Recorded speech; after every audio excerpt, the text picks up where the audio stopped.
Oscar Bumabay for your altogether chivalrous introduction. Please remind me to appoint you to my cabinet.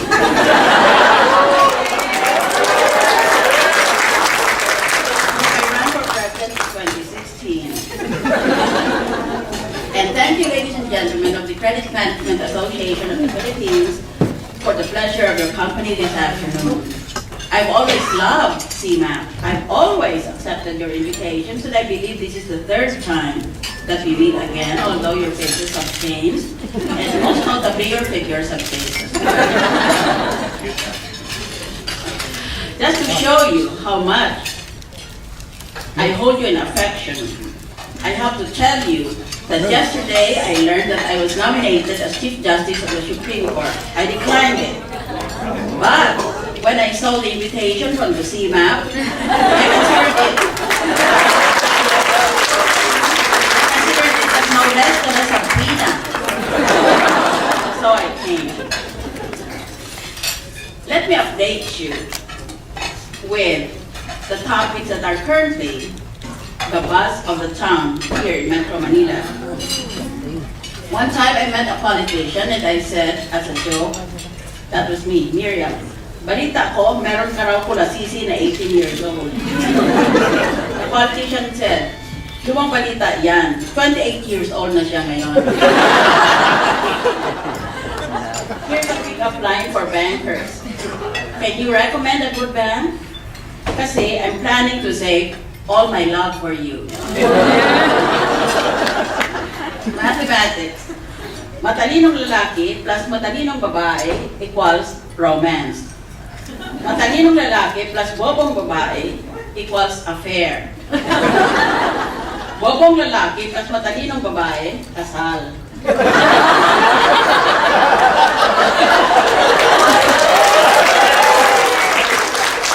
Bobong lalaki at bobong babae equals sexually transmitted disease. Gusto mo ba ng trabaho? Meron sa PLDT, 10,000 per day. Ikaw yung dial tone. Meron sa DPWH, 10,000 per day. Ikaw yung speed bump. Meron sa post office, 10,000 pesos per day. Didilaan mo lahat ng stamp. What is the difference between confident and confidential? A young boy asked his dad, what is the difference between confident and confidential? The father says, you are my son, confident ako doon. Yung best friend mo sa school, anak ko rin yun. Yun.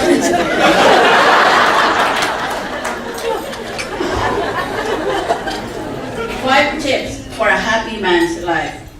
Have a girl to help you at work. Have a girl to take care of you and to love you. Have a girl who can make you laugh. Number 4, have a girl who spoils you. And lastly, number 5, siguraduhin na hindi magkakakilala ang 4 na babae mo.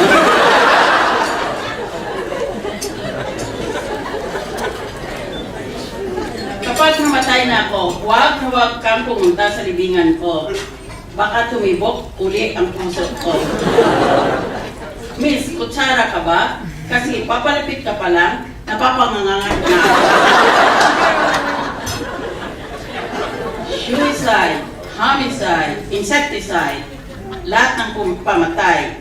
Pero kung gusto mo ng pampabuhay, i-try mo ang by my side. Malabo na talaga ang mga mata ko. Pwede ba akong humingi sa iyo ng kahit konting pagtingin? The topic for today.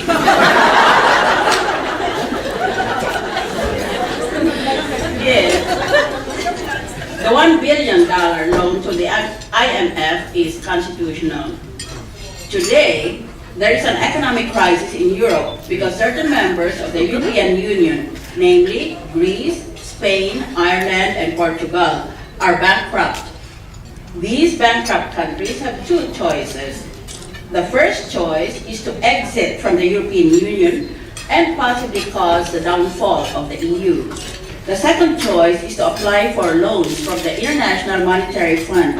and accepted conditionalities as reducing public spending, increasing collection of taxes, liberalizing their economic relations, and even improving other areas of government. The IMF said that it will raise $456 billion for loans to those European countries.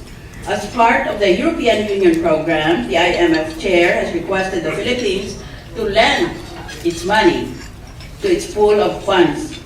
The IMF request for a loan has been granted by the Aquino administration and has stirred a controversy over two issues which I will answer summarily.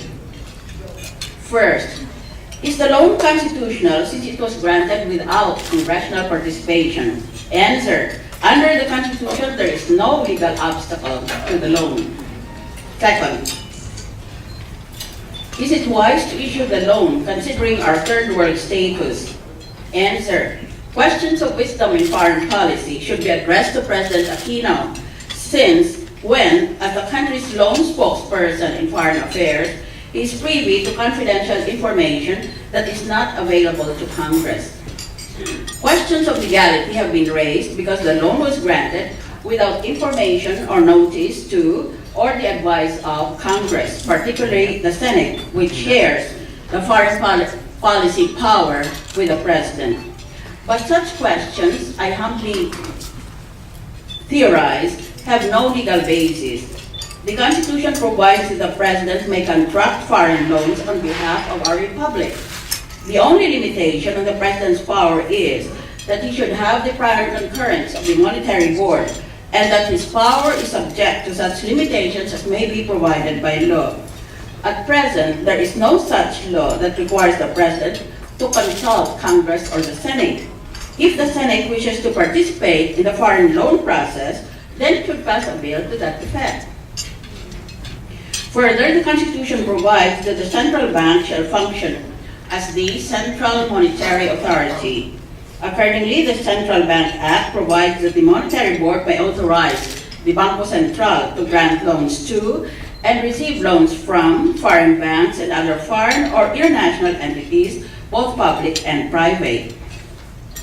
Perhaps the controversy over the Philippine loan to the IMF springs more from the trauma that the Philippines suffered during our country's own foreign debt crisis in the 1980s.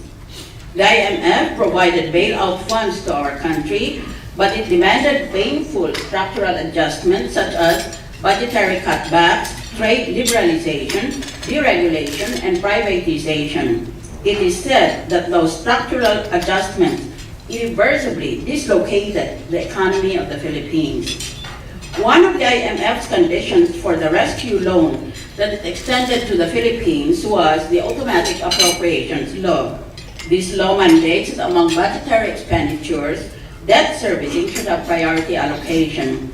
Thus, the Philippines has allocated 20 to 25% of our national budget to debt servicing.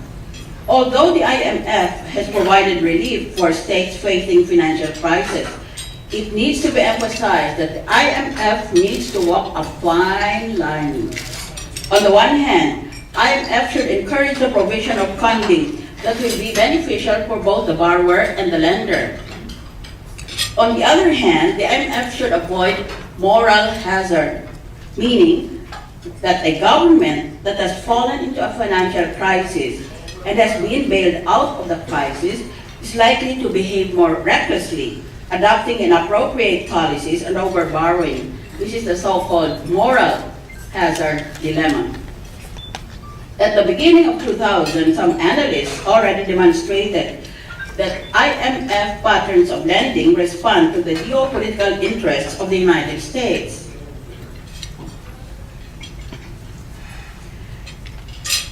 Its dominant member.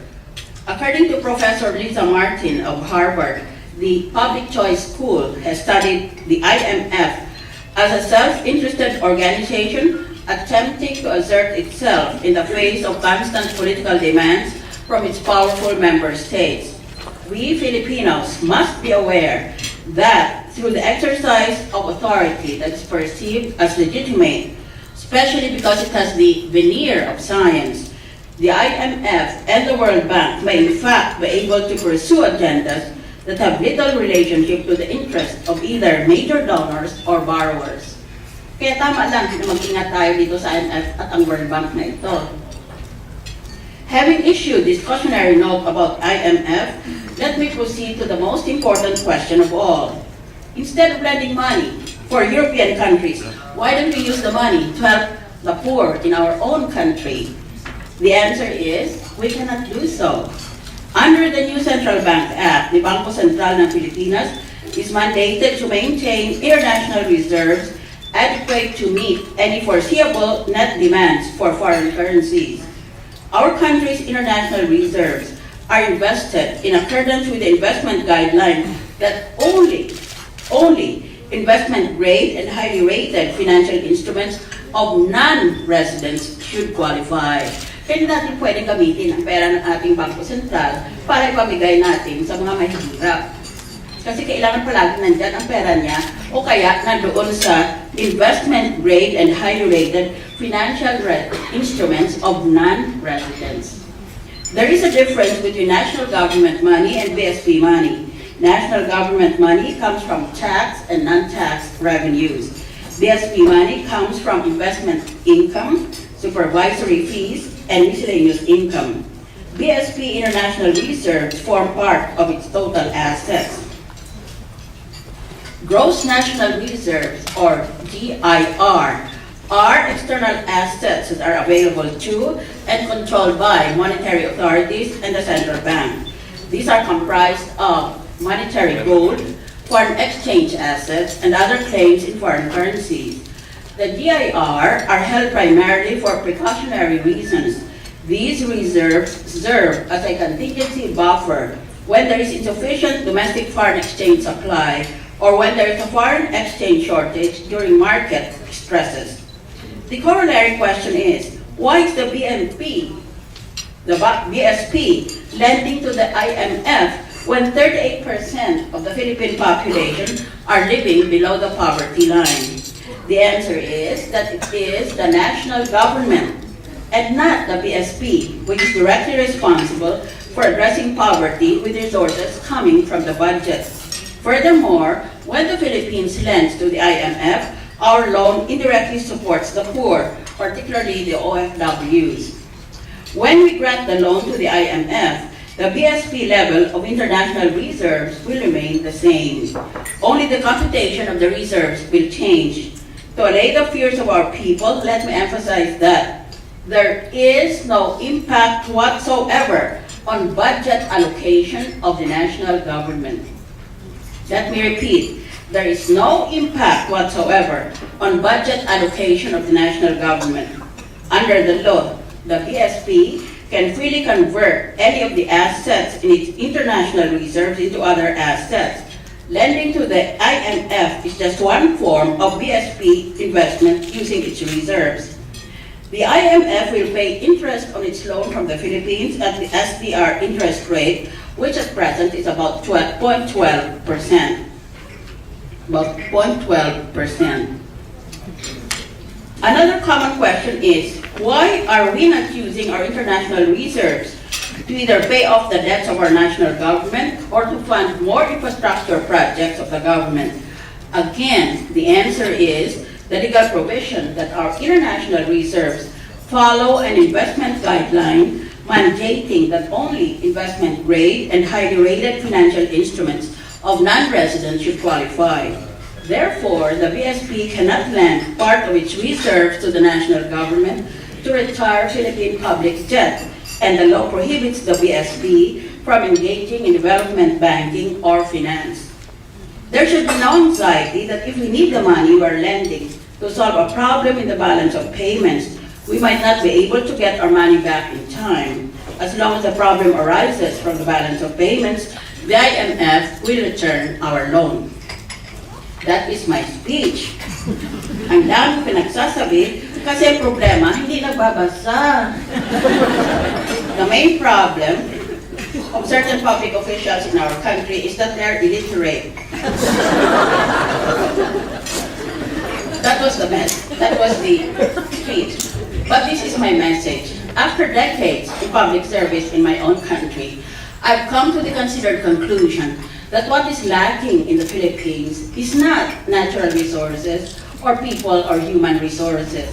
What is lacking is a sense of shared destiny. Palagi tayo nag-aaway-away. We are a country divided within itself. Halimbawa, lahat ng tao ngayon gusto maging Chief Justice. Hindi mo yun? Ang Chief Justice, nakaupo lang siya sa isang sulok at nagbabasa siya ng mga isang metro kataas sa papeles hanggat sa he gets cross-eyed reading all those documents. Hilig ba nila yun?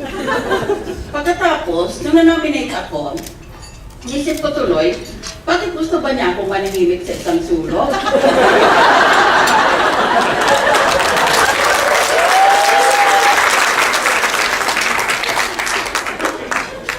Tapos hindi ako makapagsalita.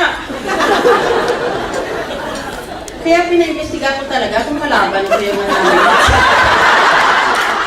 Hindi naman pala, napapasalamat naman ako. What we need is the Bayanihan spirit that used to be so vibrant during the colonial times when we looked at ourselves as one entity. When we remembered the message of Hemingway that when the bell tolls, do not ask for whom it tolls because it tolls for thee. Dapat ganun sa ating bansa. Bakit ngayon lahat ng tao gusto mag-Supreme Court Chief Justice o maging presidente? Lahat ng mga tao na hindi dapat presidente ay nag-iisip na ngayon. Yung mga halimbawa mo, hindi nakakabasa Tagalog man o Ingles. Hindi nakapagtapos ng kolehiyo. Kailanman hindi nakipag-usap sa mga taong edukado sa ibang bansa. Gusto nilang presidente sila. Ano kaya ang gagawin nila pag nakipag-usap sila sa mga heads of state doon? Magtutunganga sila. Pagkatapos, kinukuha na lang sa propaganda. Palagi na lang maraming litrato nila, pero walang nangyayari sa ating bansa. Itong ating Chinese problem in Scarborough Shoal is a very complicated problem. And yet there are so many dimwits. There are millions of dimwits in this country who think that they know what the answer is. That's a very complicated, complex problem in international relations. Because not all that you see is the reality. Ganon yan sila. We have to play this game, which is basically intellectual. Philippine leadership should always be intellectual in nature. Kasi hindi naman tayo matatangkad. Hindi tayo makapag-Olympics. Pero kunin na lang natin sa utak. Dapat ganon.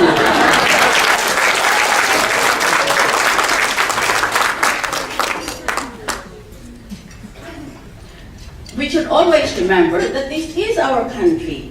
We don't have any other country in the rest of the whole world. Pagkatapos, huwag naman ako i-black propaganda pag hindi nila ako masagot. Lahat ng kalaban ko, inaamon ko, mag-debate tayo sa Plaza Miranda. Ayaw nila.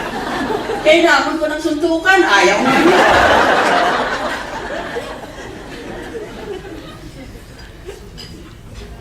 This is the only country we shall ever have.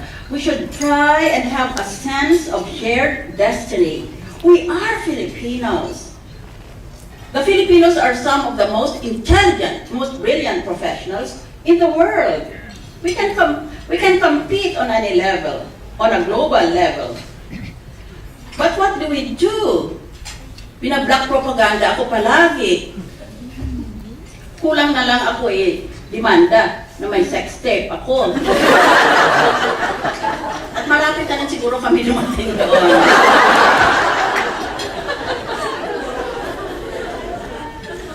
Let us remember what the poet said. It matters not how straight the gate, how charged with punishments the scroll. I'm the master of my fate, I'm the captain of my soul. Filipinos, come, help your country. Prove to the world that the Filipino is the master of his fate and the captain of his soul. Thank you very much.